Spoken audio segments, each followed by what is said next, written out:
first meet Joseph from Cyprus in Acts 4, where he's selling a field he owns and donating the money to the first church. His nickname is Barnabas, which means son of encouragement. Later, Barnabas is the first of the believers to stand up for Paul after his conversion. Barnabas is a preacher and a missionary in his own right. He was sent by the Jerusalem church to Antioch. In Acts 15, it describes his work there. When he came and saw the grace of God, he was glad, and he exhorted them all to remain faithful to the Lord with steadfast purpose. For he was a good man, full of the Holy Spirit and of faith, and many people were added to the Lord. It was actually Barnabas who invited Paul to be part of the ministry happening in Antioch, and then traveled back with him to Jerusalem. Once again, it was Paul and Barnabas who were sent out by the Jerusalem church on the first missionary journey. Paul and Barnabas, Barnabas and Paul, the great missionaries of Acts taking the world by storm.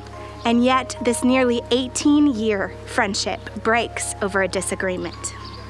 In our class today, we ask ourselves, what kind of friend am I? And we look at all of our relationships and see how they affect us for good or for bad. I'm here in Perga, where the beginning of the breakup of the dream team occurs. It's here that John Mark decides to desert the missionary journey and go back to Jerusalem instead of continuing on to Antioch of Pisidia. Luke, the writer of Acts, doesn't really give us a whole lot of information as to why John Mark deserts the ministry. He just reports the event and we return to the missionary journey already in progress. In fact, we don't hear much about John Mark until later when Paul says to Barnabas, "Let's go back and visit each city where we previously preached the word of the Lord to see how the believers are doing."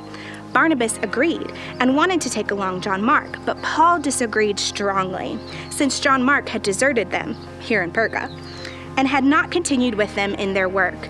The disagreement was so sharp that they separated. Barnabas took John Mark and went to Cyprus. Paul chose Silas. As he left, the believers entrusted him to the Lord's gracious care. Barnabas, the son of encouragement, is ready to give John Mark another chance. Paul, the purveyor of truth, disagrees strongly. Which one is right?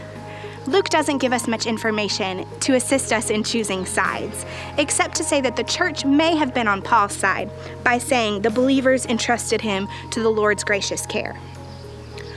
Barnabas seems to focus on the need and potential of John Mark. Paul focuses on the larger cause of the gospel and the honor of the mission and the demands that comes with it.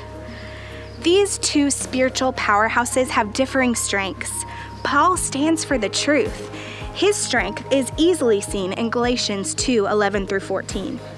When Cephas came to Antioch, however, I opposed him to his face because he stood to be condemned. For before certain men came from James, he used to eat with the Gentiles.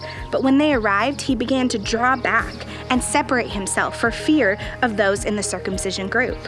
The other Jews joined in his hypocrisy, so that by their hypocrisy, even Barnabas was led astray.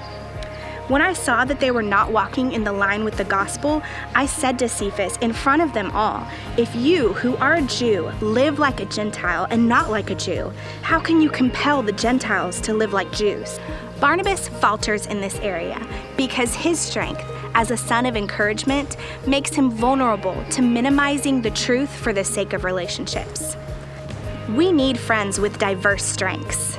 Isn't it beautiful that after Paul's conversion, when no one would take a risk on him, Barnabas came forward and saved him for the cause of Christ?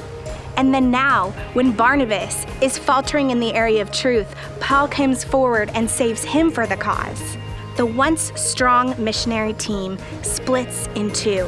But I don't think we can see this as an ultimate end to a friendship. Instead, we need to see it as one missionary team emerging as two. Twice as many teams reaching the world for the gospel, following the commands of Jesus. In 1 Corinthians 9:6, Paul refers to Barnabas as a fellow worker who shares his life and labor. In 2 Timothy 4:11, Paul calls for John Mark, saying, "He is very useful in serving me." The Lord brought victory out of contention. The breach was healed. Neither left the ministry. Neither allowed this disagreement to derail what God was doing in his church. So what kind of friend are you? When times get hard, do you quit? Are you the strength to your friend's weakness? As we continue through the rest of these chapters, let's allow God to show us where we need to grow in our relationships with others.